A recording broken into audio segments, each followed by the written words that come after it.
5 seconds to go.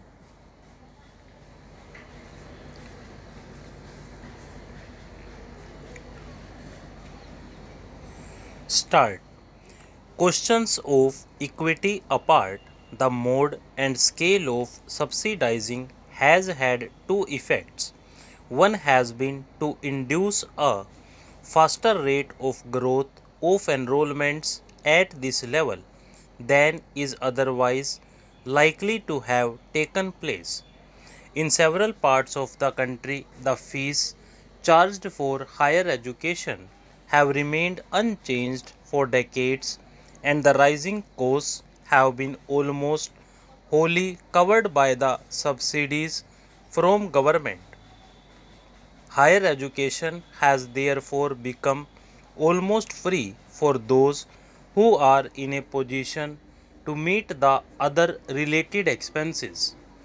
The other effect has been to encourage in this sphere, particularly in the last decade, a kind of entrepreneurship with little commitment to the goals of higher education, where the rate of subsidy is high and the rest of the expenditure can be almost wholly covered by fees collected from students.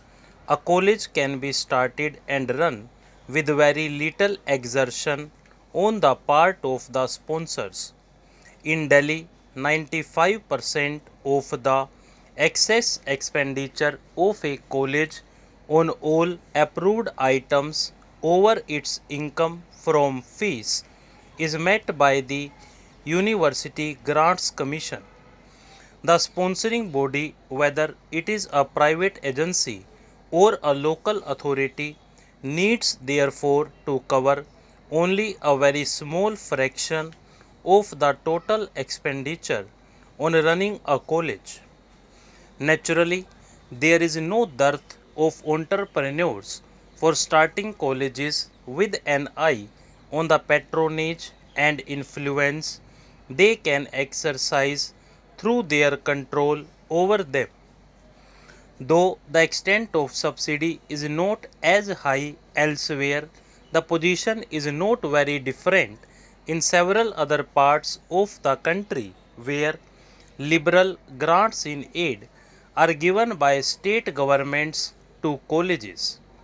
The main qualification required of the promoters of higher education under these conditions is only that they have the contacts for securing the necessary financial and other support from the powers that be. Where the rate of subsidy is not so high, some adjustments are called for. These are usually made in the fees charged from students and in the teacher-student ratios maintained. Thus, the annual fee for undergraduate education ranges all the way from less than rupees 100 per student, the colleges in Rajasthan, to well over rupees 300 per student in Bombay. The average number of students assigned to a teacher also varies from as low as 12 in some areas to more than twice that figure in others. This subsidy has to be discontinued. All this has usually a decisive impact at the higher levels of decision making and administration in the universities. For both the representatives of college managements and of teachers, secure representation in the various bodies of the universities of which they form a part. Changes in the structure and content of courses are therefore usually resisted if they call for more appointments at the college level than the managements are prepared to make, or if much more effort is required on the part of the existing staff.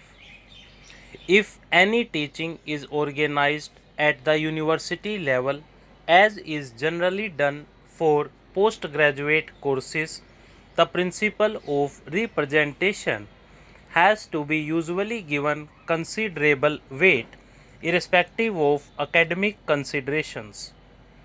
The various sectional interests involved have to be taken into account also when examiners are appointed by universities, and sometimes even when the results of the examinations are declared. Universities, as organized now, are in fact highly vulnerable to pressures of various kinds. The representation given to colleges, the system of elections to the more important decision making bodies, and direct dependence on government grants are all potential instruments for gaining influence and exerting pressure within universities. It is not surprising, therefore, that when teachers and students are also free to participate in political activity, universities get affected very quickly by all the undercurrents and conflicts in the society of which they are a part.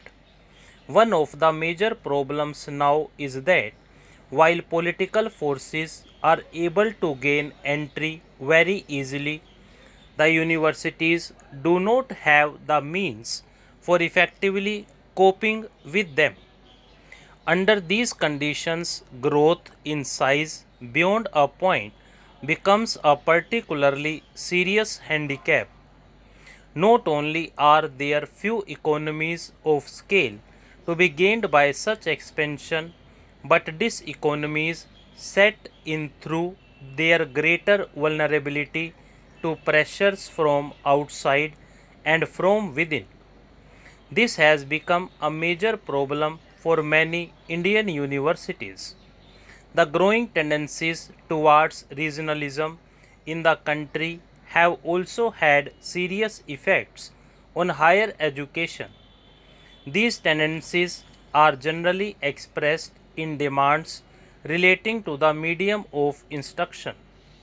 Some of these demands are based on sound educational principles and are wholly justifiable, but in their most extreme form, they usually indicate either ignorance of the minimum requirements of higher education or inward looking conduct of a kind that places considerations of a selfish character above these requirements.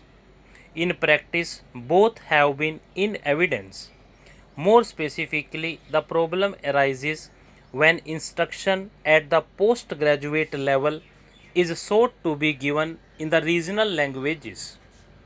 For most of the relevant literature at that level is usually not available.